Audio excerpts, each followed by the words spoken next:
À son réveil, Khalil Traoré s'adonne à l'un des exercices les plus importants pour sa survie, nettoyer soigneusement le dispositif qui lui permet désormais de s'exprimer. Moi, ma maladie, faut la nommer, c'est le cancer.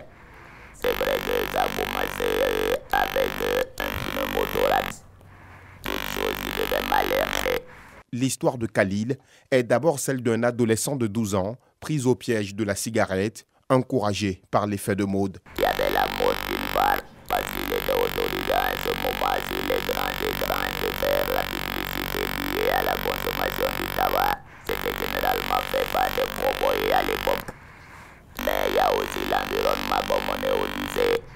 On veut se sentir un peu mature par rapport aux autres.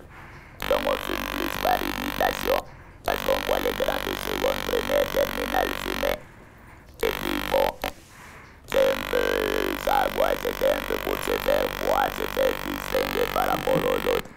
Donc c'était de l'amusement au départ, quand malheureusement l'addiction s'est installée. C'est en 2004 que Khalil, sorti fraîchement d'une hospitalisation, décide d'arrêter la cigarette. 7 ans après, en 2011, il connaît de graves problèmes de santé, notamment à la gorge. C'est le début des souffrances infligées à celui qui croyait être pourtant tiré d'affaire depuis 2004. J'ai commencé à perdre de la voix. À partir de cet instant-là, j'ai senti que quelque chose n'allait pas, mais je ne pouvais pas quitter le tabac puisqu'il y avait 7 ans derrière déjà que j'avais arrêté. De consultation en consultation, j'ai vu qu'on s'acheminait. C'est ce que je redoutais le plus. Là, on a soupçonné que c'était un cancer que je pouvais.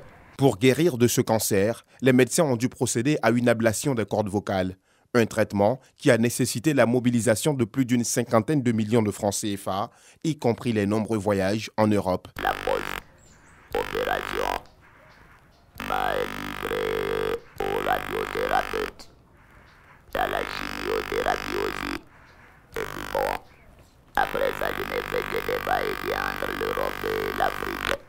Parce que d'une part, je n'étais pas préparé. Et d'autre part, on exigeait que je fasse des contrôles là-bas. Alors quand on a vu la mort de près comme ça, on ne voit plus la vie de la même façon. Alors je me donnais tous les moyens pour partir un peu tous les 3-4 mois. Donc 3 fois par an. La gorge de Khalil Traoré se présente aujourd'hui ainsi. À le regarder, vous êtes forcément pris de compassion, mais surtout de peur. Khalil a mis en place une association de lutte contre les cancers tabagiques, une excellente aubaine pour sensibiliser les populations d'Afrique, du monde et celles de son pays, le Burkina, au danger du tabac. L'entrée de sa maison donne déjà le ton avec ses affiches. Si j'avais eu quelqu'un qui a subi la même chose que moi quand je commençais à fumer, je vous assure que j'aurais arrêté avant d'être addict au tabac. Mais il n'y avait pas d'exemple de ce type-là à l'époque.